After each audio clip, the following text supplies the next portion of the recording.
Salam sejahtera Bapak Ibu Saudara-saudara yang dikasihi oleh Tuhan Yesus Kristus. Mari bersama-sama kita merenungkan sabda Tuhan yang akan kita dasarkan dari firman Tuhan di dalam kitab Yosua pasal 1 ayatnya yang ke-9. Demikian firman Tuhan. Bukankah telah kuperintahkan kepadamu, kuatkan dan teguhkanlah hatimu. Janganlah kecut dan tawar hati, sebab Tuhan Allahmu menyertai engkau kemanapun engkau pergi.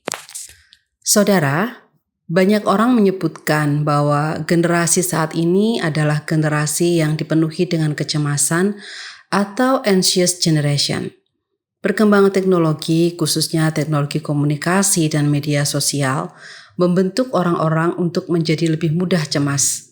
Hal ini sebenarnya tidak hanya terjadi pada anak-anak muda kalangan Gen Z atau Gen Alpha atau Gen Milenial, tapi pada generasi yang lain pun juga menghadapi pergumulan yang sama. Media sosial membuat kita mudah melihat apa yang terjadi di luar kita, lalu apa yang kita lihat itu membuat kita bereaksi, membandingkan dengan diri sendiri, lalu muncullah berbagai pikiran yang sebenarnya hanya ada di pikiran, bukan yang sesungguhnya. Misalnya, ketika kita melihat seseorang memposting kebersamaan dengan teman-temannya dan kita tidak ada dalam foto tersebut, hal itu dapat menimbulkan perasaan FOMO atau fear of missing out, menjadi takut ditinggalkan, takut tidak dilibatkan, dilupakan, lalu merasa menjadi kecil dan rendah diri. Jika hal ini terjadi berulang-ulang, itu dapat membentuk citra diri yang negatif. Terlebih jika seusai seseorang memposting sesuatu dan tidak mendapatkan banyak like, akan semakin menguatkan citra diri yang negatif itu. Bukan hanya itu, apa yang terjadi saat ini dimanapun berada, kita terjebak dalam dunia yang sangat kompetitif, sehingga secara tidak sadar terkadang menempatkan orang lain sebagai pesaing, bukan sebagai mitra atau sahabat. Jadi ketika banyak orang merasakan hal yang demikian, maka rasa lelah pun juga muncul pada mereka. Banyak orang menjadi lelah di dalam berkompetisi. Kita menjadi tidak fokus pada apa yang hendak kita capai, karena terlalu fokus pada mode bertahan. Bertahan agar tidak ketinggalan dari orang lain, bertahan agar tidak kalah dalam kompetisi, bertahan agar tidak ditinggalkan, dan seterusnya. Karena itu, firman Tuhan hari ini menjadi sangat relevan. Bacaan yang menjadi dasar firman Tuhan hari ini adalah perkataan Tuhan kepada Yosua ketika Yosua mengawali pelayanannya memimpin bangsa Israel menyeberangi sungai Yordan dan kemudian memasuki Kanaan. Tuhan berfirman, kuatkan dan teguhkanlah hatimu. Perkataan ini dulunya dikatakan Tuhan kepada Musa untuk memberikan kekuatan kepadanya.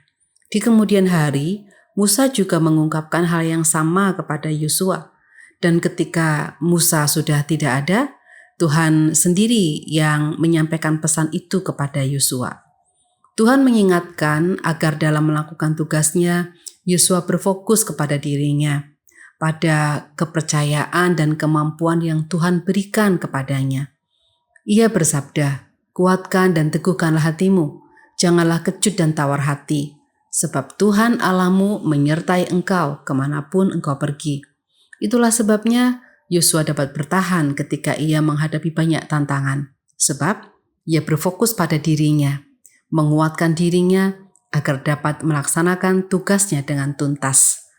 Saudaraku, mari kita belajar dari Yosua, berfokus pada pengembangan diri kita, pada apa yang Tuhan berikan bagi kita, agar kita tidak terkecoh dengan apa yang ada pada orang lain, kelebihan ataupun kekurangan orang lain. Sebaliknya, kita dapat mensyukuri apa yang ada pada kita, lalu kita dapat mengembangkannya, berfokus pada keunikan kita, bukan pada kelebihan yang orang lain miliki dan yang tidak kita miliki. Amin.